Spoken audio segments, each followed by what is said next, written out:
And welcome back, guys, to another build video. We're going to be taking a look at an update to the previous video where I showcased the Hulk themed cabinet running in Xbox Series X and PS4 Pro using arcade controls. This time we're using a new cabinet. Those systems have then been put into this cabinet running a PC. So now we've got a hyperspin build with two consoles running off of a switching system that allows you once again to utilize the same control set.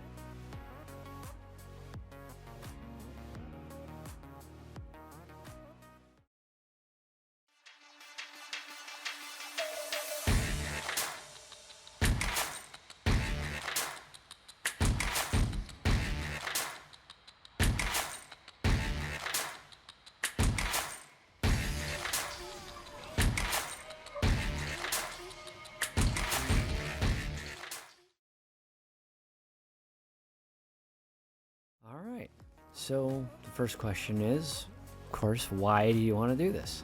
And partially it's morbid curiosity. I wanted to try it out and see if it was doable, but also getting these consoles to work together in conjunction with a PC and being able to switch between it and literally have every game at my fingertips was intriguing, to say the least. Is it overkill? Probably. Is it worth doing? Most definitely. The one thing I wanted to do though is see if I could use the same controls. I didn't want to have to swap out controls, so of course I needed to use like an iPad 4 because this is a 4-player unit, and I needed to again use those other encoder boards that were designed for the console systems to switch between. Those boards do their own switching, but how do we then swap over to the PC? And how does that utilize the same controls when you've got boards connecting both? So essentially I had to double wire everything. I wired one set of wires to the iPad 4 and another set of wires to the 1-player and 2-player console boards that are provided by Brooks. Yes, you do have to use two because each board only facilitates one player. So there's two different Brooks boards, universal fighting boards, and then there is one iPad 4 running all of 4 players. So the 4 players can only be utilized with the PC, and then the consoles utilize the 1 and 2 players.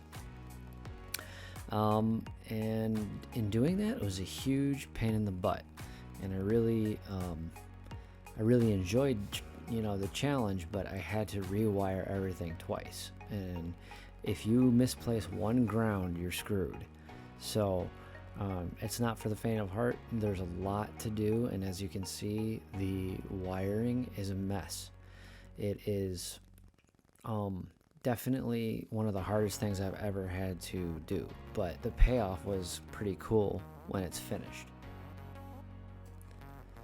So it's definitely worth it. It was a good learning experience, and I do have a plethora of games to choose from now on this system. It's a little bit of overkill, as I stated, but utilizing these pretty cheap, cost-effective switch boxes, which you can get on Amazon, really make it easy to switch between each console and their corresponding players. So yeah, just give this a try if you're at all curious, and see if you can build on it. There are hundreds of ways to do this. In theory, you could play Steam games if you wanted to, and you wouldn't have as much need for the consoles. I already have a huge library of console games, so I didn't want to waste time spending extra money on buying Steam games of the same games that I already own. And as a side note, it is a little bit easier to do this, I find, with a 43-inch TV instead of a 50 or even a 32. 50 is just too big to stand next to. I mean, you have to squint when you're literally right next to it. So aside from like shooters where you can stand pretty far away from the screen, I find that a smaller screen is optimal. So thanks again for checking out the video, and post your comments below, and if you have any questions about how this is done, or if you have an idea that could make this better, I'm all ears. I think this is going to be an ongoing project. This is my personal project. These are not one of the client units that I build, so I'm constantly changing it to see what else it can do. So guys, until next time, game on.